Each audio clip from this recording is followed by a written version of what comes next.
Handoko tidak menyadari ada sosok tak kasat mata yang mengamatinya dari tadi. Tidak jauh, bersembunyi di halaman rumah. Sosok tak kasat mata itu berwujud laki-laki yang sangat besar. Di sekujur badan dan wajahnya dipenuhi bulu-bulu lebat. Orang-orang biasanya menyebutnya genderuwo. Sudah hampir 1 jam genderuwo itu mengamati dari rimbunan pohon mangga di halaman. Genderuwo ini bukan setan penunggu rumah Handoko. Genderuwo ini suruhan atau kiriman seorang dukun. Bukan dukun biasa, tapi dukun santet. Tugas genderuwo kiriman ini mengambil nyawa Handoko.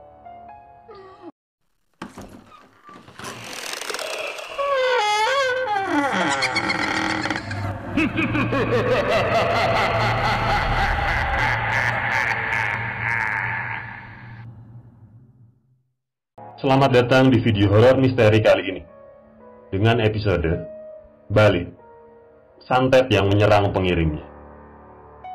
Nama saya Arfi, pengelola dan narator channel Horrorholics by Arfi Jowo ini. Langsung kita mulai saja cerita kali ini. Sudah 3 hari ini Handoko tidak bisa bekerja dan hanya tergeletak tak berdaya di tempat tidurnya. Tubuhnya terasa lemas dan badannya demam tinggi. Seluruh badannya terasa lumpuh, tak bisa digerakkan. Hanya mulut, mata dan telinganya saja yang masih normal. Tangan, kaki dan badannya tak bisa bergerak. Sambil berbaring, Handoko tak lepas membaca doa dan berzikir.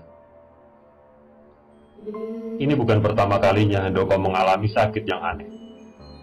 Dalam setahun ini, sudah 5 kali dia ambruk, tanpa pernah tahu apa penyebabnya. Setiap kali dia memeriksakan diri ke dokter langganannya, dokter selalu mengatakan, tidak ada masalah, tidak ada penyakit apa-apa. Dokter hanya memberinya obat-obatan pereda rasa sakit dan vitamin setiap kali Handoko ambruk.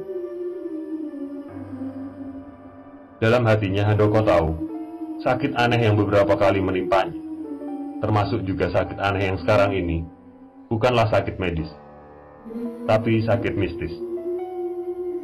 Dia tahu, sakit aneh ini karena ilmu hitam atau santet.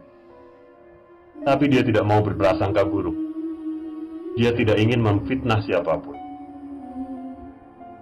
Sebagai orang yang taat dalam beragama, Handoko memegang teguh prinsipnya. Dia tidak mau memfitnah orang lain. Walaupun beberapa kali Handoko mengalami sakit aneh, dia hanya mencari obat atau penangkalnya saja. Tidak mau menuduh siapa pelakunya dan tidak mau membalas ke pelakunya. Sambil terbaring di kasur, Handoko menunggu Asep pegawainya. Hampir 1 jam Asep pergi ke rumah Ustadz Komar. Biasanya Ustadz Komar akan membawakan Asep penangkal santet. Sambil menunggu Asep yang belum datang juga, Handoko termenung. Air mata menetes ke pipinya. Dia teringat akan Baskoro, adik kandungnya.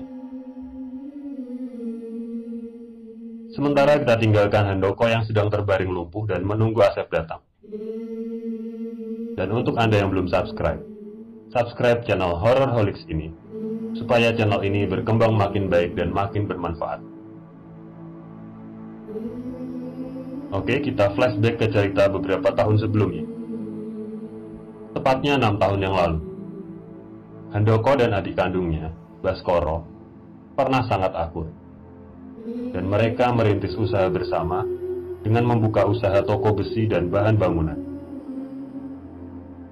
Usaha toko besi dan bahan bangunan mereka awalnya cukup menguntungkan. Dan di tahun kedua, mereka sudah bisa membuka cabang usaha. Tapi sayangnya, walaupun mereka saudara kandung, Handoko dan Baskoro mempunyai watak yang berbeda jauh. Handoko adalah orang yang lurus-lurus saja. Dia tidak pernah neko-neko dan pintar mengelola keuangan. Sementara Baskoro berbeda. Kekayaan membuatnya lupa diri. Dia sering main perempuan, judi, dan mabuk-mabukan. Kebiasaan buruk Baskoro cukup menghabiskan uangnya. Dan mulailah Baskoro main nakal dengan uang perusahaan. Berulang kali Baskoro menyelewengkan uang perusahaan hanya untuk menuruti kelakuan gilanya. Baskoro makin lupa diri. Belum puas dia menyelewengkan uang perusahaan, dia juga meminjam uang dengan jumlah besar ke beberapa bank dan teman-temannya. Bukan digunakan sebagai tambahan modal usaha, tapi hanya untuk main perempuan, judi, dan mabuk-mabukan. Di tahun keempat, hubungan bisnis antara Handoko dan Baskoro memburuk. Handoko marah besar setelah mengetahui hutang-hutang adiknya itu makin tak masuk akal. Dan catatan keuangan perusahaan banyak yang dimanipulasi oleh Baskoro. Hubungan bisnis mereka pun pecah. Handoko sudah tidak tahan dengan kelakuan adiknya itu. Dia lalu meninggalkan perusahaan mereka dan merintis usaha sendiri. Sejak 2 tahun yang lalu, Handoko merintis usaha sendiri. Dia memulai lagi dari awal. Dia tetap di bidang usaha yang sama, toko besi dan bahan bangunan. Usaha Handoko cukup bagus. Perlahan-lahan dia menemukan kejayaannya lagi. Usahanya berkembang pesat. Dalam 2 tahun, Handoko sudah bisa membangun rumah dan membeli mobil dari keuntungan usahanya. Tapi tidak begitu dengan Baskoro. Ditinggal kakaknya, ternyata tidak membuat Baskoro tersadar, malah makin kalap. Hutang Baskoro makin membesar, dan dia terpaksa menjual beberapa asetnya untuk menutup sebagian hutangnya. Itu pun belum selesai. Beban hutangnya masih cukup banyak di beberapa bank. Baskoro benar-benar dalam masalah. Dan itu semua dikarenakan perilaku gilanya sendiri. Setelah Handoko merintis usaha sendiri, Baskoro mulai iri. Dan makin hari rasa irinya itu bertambah, hingga akhirnya berubah menjadi dendam. Entah terpengaruh hasutan setan dari mana, Baskoro justru menyalahkan Handoko atas keadaannya yang terpuruk saat ini. Bukan menyadari kesalahannya di masa lalu, tapi malah mencari kambing hitam. Dan kambing hitam itu adalah Handoko, kakak kandungnya sendiri. Sudah hampir 2 tahun ini, hubungan persaudaraan mereka rusak. Bahkan di saat lebaran, Baskoro tidak mau lagi berkunjung ke rumah Handoko.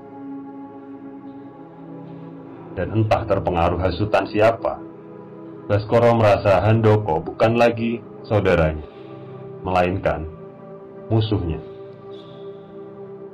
Baskoro sudah hampir gila karena hutang-hutangnya menumpuk, dan dia sudah kehabisan cara untuk melunasinya.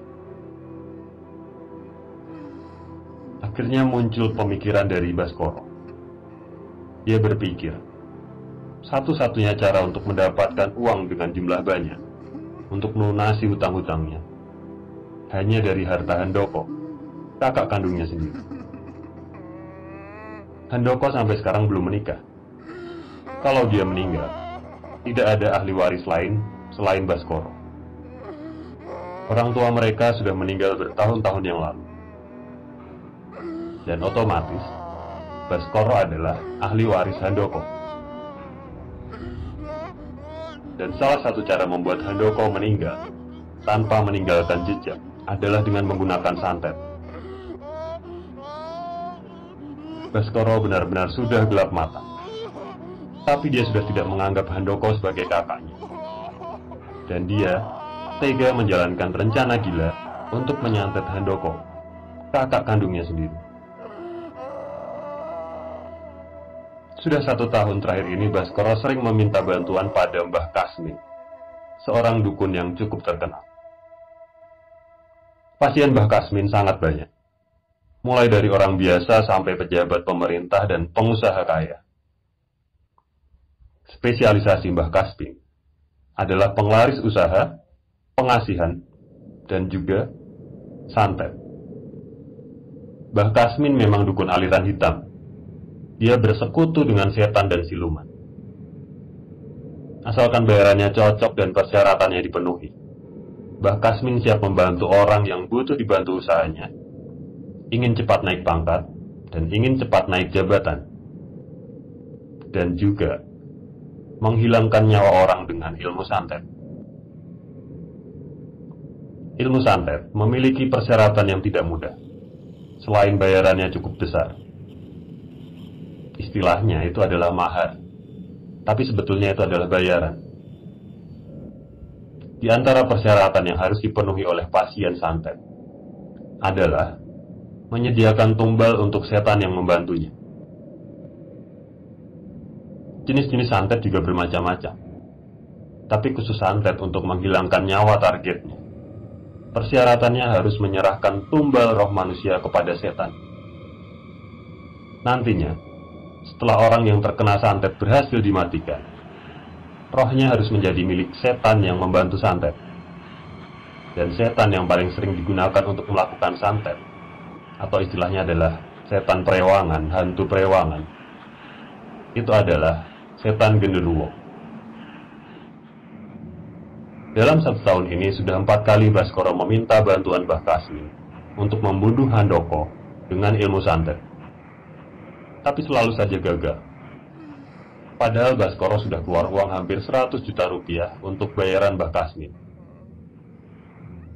Dan uang itu didapatkan dari meminjam ke teman-temannya.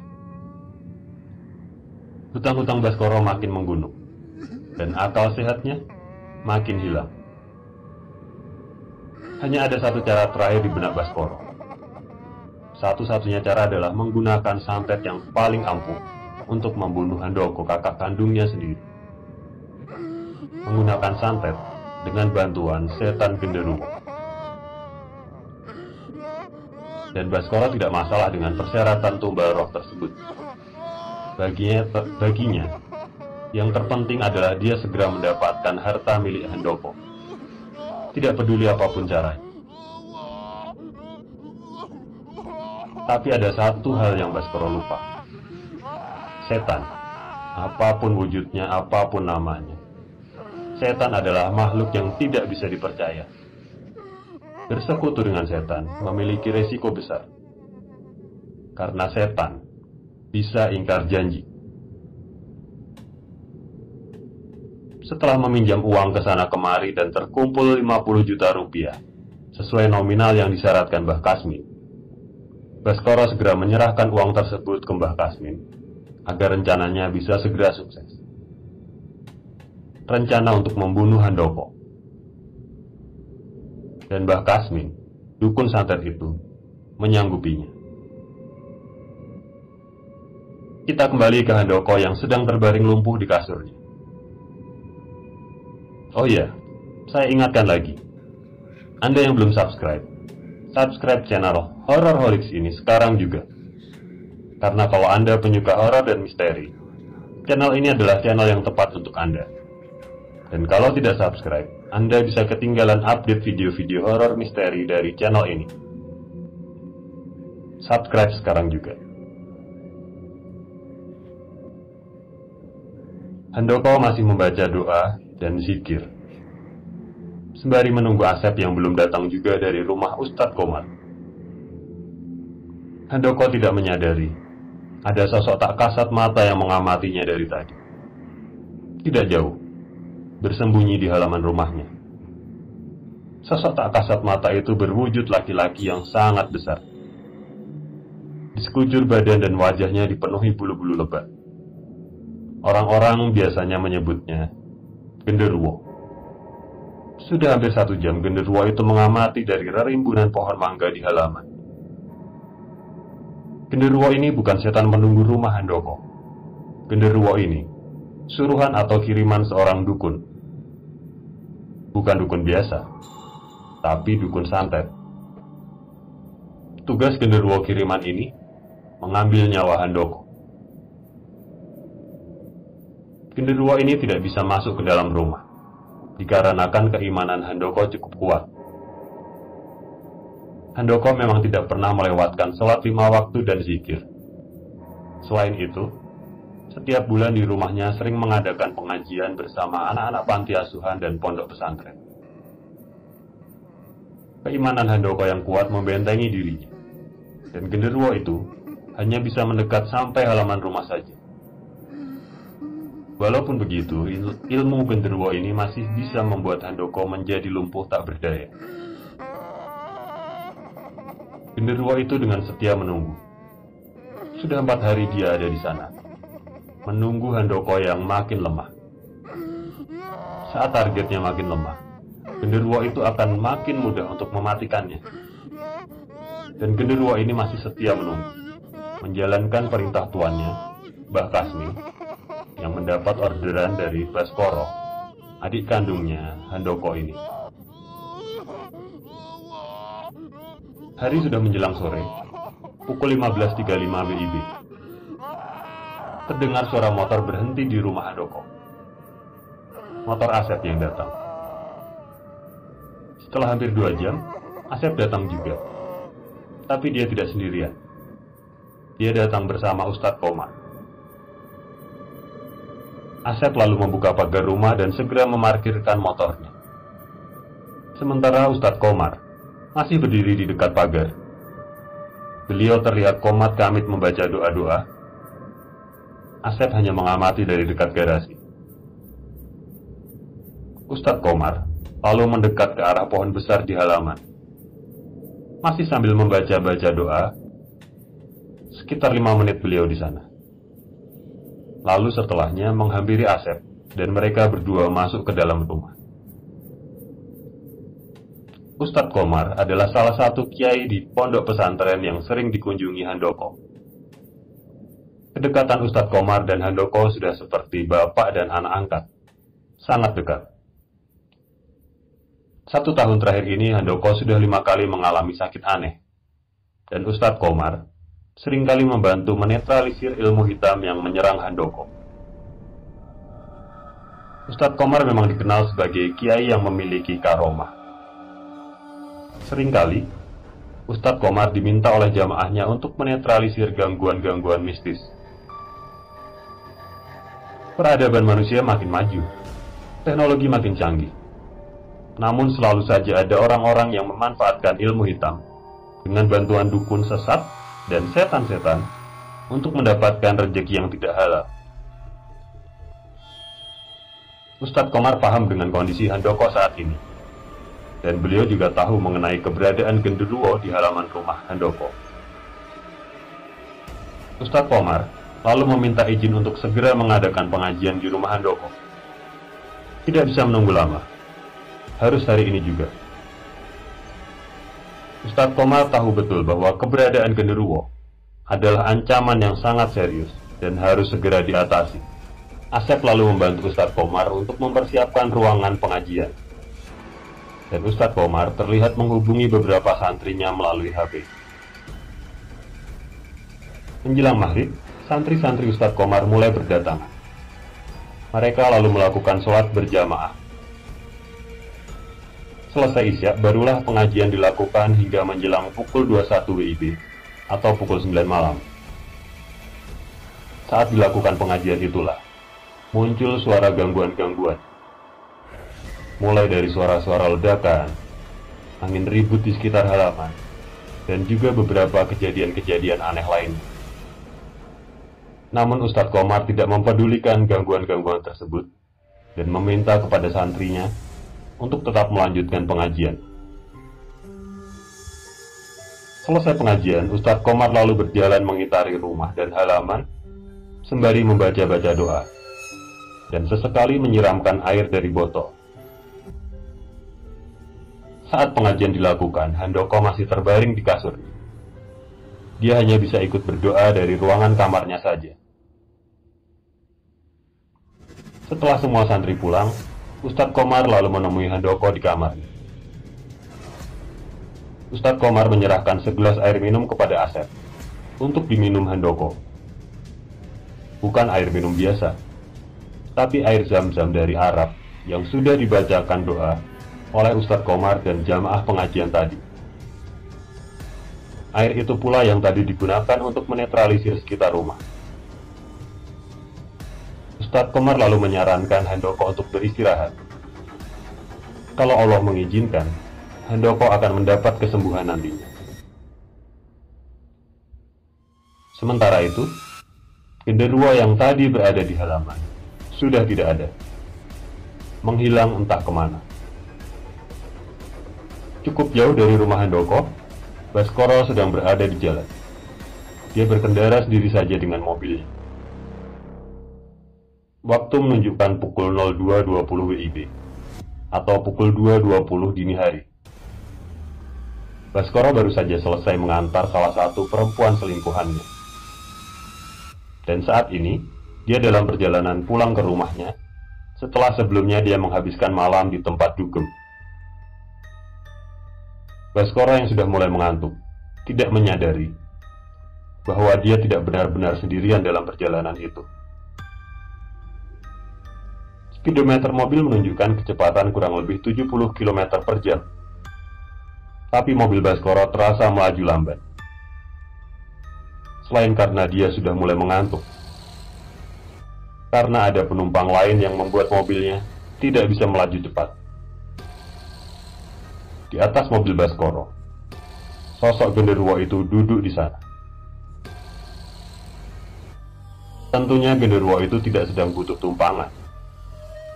Dia berada di sana dengan tujuan khusus, menagih tumbal roh kepada Baskoro. Sekitar 10 menit kemudian, mobil Baskoro terlihat berjalan oleng ke kanan dan ke kiri. Makin kencang mobilnya melaju, makin oleng ke kanan dan ke kiri mobilnya. Tidak lama kemudian lalu terdengar suara benturan yang cukup keras di kejauhan. Sepertinya, suara benturan itu dari mobil Baskoro.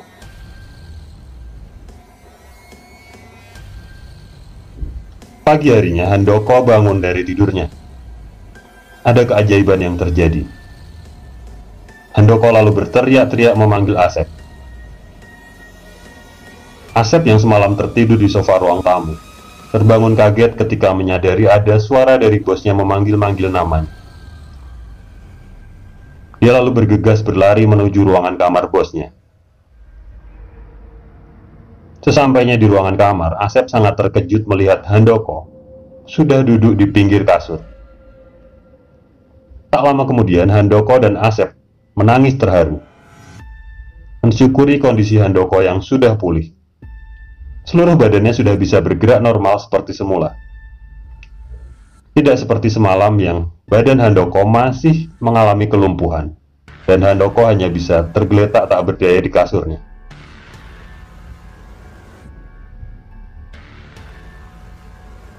Sementara itu, Baskoro mengalami kondisi yang bertolak belakang. Baskoro tergeletak lemah tak sadarkan diri di ruangan ICU rumah sakit. Di luar ruangan ICU, tampak istri Baskoro menunggu dengan cemas, ditemani beberapa kerabatnya.